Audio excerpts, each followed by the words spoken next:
So the first house I lived at had this neighbor named Dottie, and she was a 400-pound heifer that loved to eat Doritos and guzzle Slurpees all day long. Got to know her quite well when I'd come home from work. We chatted, and it wasn't superficial, it wasn't small talk. We really got to know each other.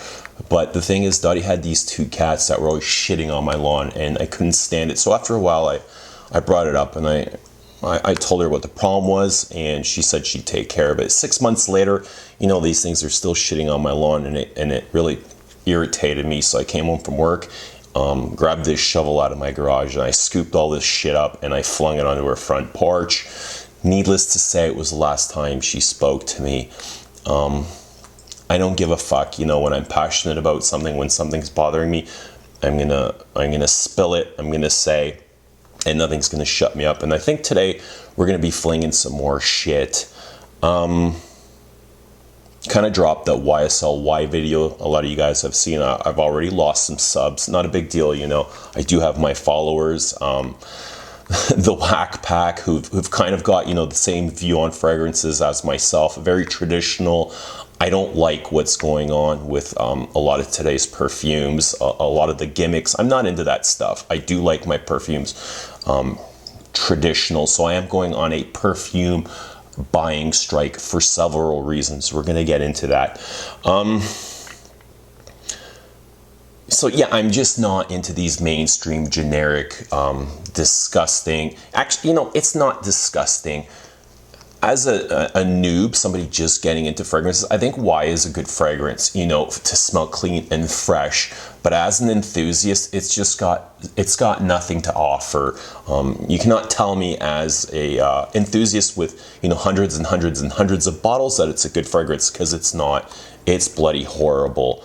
But somebody with 1 or 2 bottles and a young adult, I think it's great. If you're an older gentleman, please find something more sophisticated to wear. A lot of people hyping this garbage up, and it's just really to attract numbers of viewers. There's definitely a pattern going on. Let's review mainstream, accessible designer fragrances, draw this huge audience, and, will be super popular. I imagine 2 years from now, a lot of these reviewers will be gone from the scene. There's just no passion. You take this, I think he's a Canadian guy, Centrepreneur, came out, started with niche, high-end designer exclusives, kind of said, oh, you don't need to spend a ton of money on this stuff, started reviewing, designer Drek now. I don't know what the hell happened, but obviously his taste is going backwards. Instead of evolving and growing up, your taste should constantly be improving. We've all started at the bottom, as have I, with Allure Homme Sport, Gucci Pour Homme 2. That's kind of where I started now. We're always looking to evolve, to expand, to gain knowledge, to learn about materials, to learn about compositions, look for better craftsmanship. But a lot of people just don't care for this, and I don't understand. You take any hobby, it could be skiing, you don't take a top level skier and he's gonna go to the ski shop and buy basic bitch boots. No, everyone, whatever hobby, you're always looking for the best thing. So I just don't understand what's going on in this fragrance community. He's obviously taken the Steven approach, the nerdy science teacher, who once was reviewing hard to find niche, hard to find indie, very, very rare stuff, and now it's just like basic bitch fragrance, whatever is sent to him, just to gain the numbers, the following, whatever it is. But it's just not my thing. So it is actually quite nerving and annoying. So I did say I'm going on a perfume buying strike. Firstly, it's because I'm just not really thrilled about what's coming out on the market and the direction the perfume world is going into. It's just like gimmicky, packaging, fancy packaging, but there's no depth behind these fragrances. So another is I'm a fragrance addict, and I've actually started seeing well, I can't say seeing. I went to a therapist once about buying habits, and she basically told me, you need to get rid of all your fragrances. And I was like, fuck that, cunt. I'm not here to get rid of my fragrances. I just want to know why I'm constantly buying perfume and what is the root of my problem.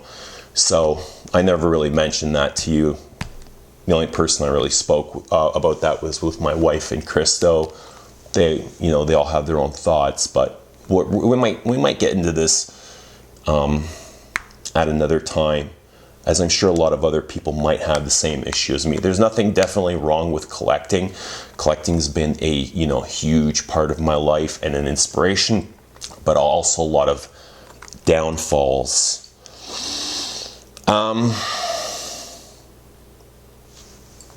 So saying, I'm not going to be buying anything. I can't say I'm totally going to stop buying. There's one thing that I've got on my radar, and that's Queer Intolerance from Guerlain. That's due out in April. That for me is a must have. Other than that, there's nothing really on my list. But today being, Valentine's Day, I'm not a huge Valentino guy. It's a manufactured holiday. Me and my wife, we both, respect that, and we spend every single day together, every night, at least an hour or two. So I don't need a holiday to remind me of the person that I love. But, ironically, we did end up at the mall today to buy our children some clothing, and there was some makeup she wanted. I said, all right, since it's Valentino, let me get this for you, without actually celebrating Valentine's Day. And she was kind of thrilled about that. And she's very aware of my perfume addiction, and she said, okay, let me she doesn't like to do it very often, but she said, let me get you a perfume. And I said, okay. There is one I wanted, Eau d'Orange Verte from Hermes, and I couldn't really decide which one I wanted. So my man Jonathan, he knows who he is. He highly recommended the Eau de Cologne. And what I like about him is he works for a particular brand. I don't want to say what the brand is, but I just don't want to get him in trouble. But we message quite often, and he tells me, this brand's it's a hunk of shit. And I really admire that, his honesty. He works for a specific brand, and he doesn't even recommend them. And I just wish more people were more transparent like that. If there's something you don't like, tell us you don't like it. Tell it's shit. Tell it's garbage. It's just perfume, man. I have much more respect for somebody that says it's trash than telling us everything is the next best thing. It's a little bit annoying, but anyway, I've been quite ill for the past few weeks. I've had this really nasty cold and this cough, and I've been really reluctant to wear my heavier winter perfumes. So something's happened to me in the meantime. I've started reaching for lighter scents. Okay, here's Hermes packaging is always great. Just, very solid, nice cardboard. And this is kind of why I wanted this. So this it's a very, citrusy, airy,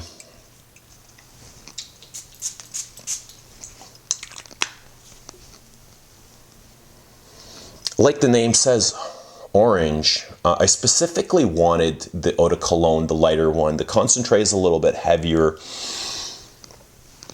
But, with this sickness, I've kind of rediscovered my light and airy Eau de Colognes. This is Chanel's Eau de Cologne, which I've madly fell in love with. Oddly, this winter, I've already worn it 3 times this year, which is tied for something else I'm going to show you in a bit. But reading the reviews, they're kind of hilarious because, I see doesn't last 20 minutes, doesn't last for 30 minutes. It's not worth the money, but this lasts all day on me, and it's got depth to it for an eau de cologne, and it's satisfying, and I actually enjoy it for a whole work day. It is transparent and weightless and ghostly, but it's more than just, you know, fresh citrus. It's got spices and woods and musk, but there's something about this that reminds me of like a fresh tea. It just smells like a chai tea, like a very refreshing chai tea. I've also been wearing this, which I find is a little bit, this is Eau de Cologne Imperial from 1860s from Guerlain. This is a little bit more complex, but I don't get the same pleasure out of this as I do from the Chanel. And this is literally gone within a wisp. It's you know, just, it doesn't last the whole lot. For whatever reason, I don't know, I can pick up the Chanel all day long, but with this I really struggle to get any kind of longevity. But you know, the smell is a little bit more deeper and richer than the Chanel, I find. Another eau, and this is, I think eau is kind of an understatement for this. This is Eau de Hermes, and this is actually, you know, bloody brilliant. I don't know if I've ever talked about this on my channel, but this is it's very masculine and spicy with leather goods in here. There's definitely some sexual innuendo, some dirtiness, it's very raunch, and I can't imagine a beginner wanting to reach for this, but it is very deep and oh man, I just have like 100 thoughts going through my head when I wear this. There's got to be, you know, cumin, cardamom, clove. There's got to be clove in here. There's some citrus that, you know, I guess in the eau name, there's some citrus in the opening that kind of really disappears quite quickly. But, you know, there's some leather and patchouli, and this lasts, you know, 2 days. It's hard to believe, but I can get 2 days out of this, and it literally smells like I haven't bathed in weeks. That's probably what I love about it, you know, to be honest. This is 1957 from Chanel. Somebody was asking about this, and I've worn this also 3 times this year, and I have to say it's bloody brilliant. You know, the first time I wore it was quite sick, and it was challenging to me. It was all these musks, and I found it kind of like, I don't know if I can deal with this. Like, it's so strange for Chanel to be challenging to me, but it was. And I held off for a few weeks to wear it just because of my cold, and I wanted to appreciate it in its entirety. And now that I've gotten to know it, it's quite different every time I wear it, and it's got this old-fashioned meets futuristic vibe to it, kind of like grandma in church meets artificial intelligence. And when I wear it, I think about space a lot, like being out in space. Like, if space as an astronaut had a smell, this is what I believe it would smell like, even though, you know, there's got to be no smell up there. But this is what I think of. It's just got this silver aldehydic fizz to it. Bloody brilliant. Anyway, that's been my Perfume Unplugged. Just kind of wanted to say hello. Shout out to the Whack Pack. And that's it. Let me know if you guys have any comments. I'm going to be wearing this tomorrow.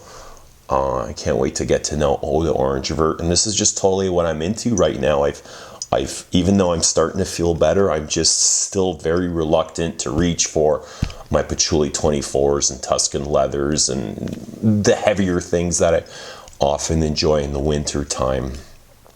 Anyway, let me know what you guys are wearing. Let me know let me know your thoughts. So oftentimes we go into the Sephora and we like to try out the top 10, top 20 things, but we always come back to the classics, and that's true love. And if not, if we stick to that top 20, we're just fucking posers. Have a good one, guys.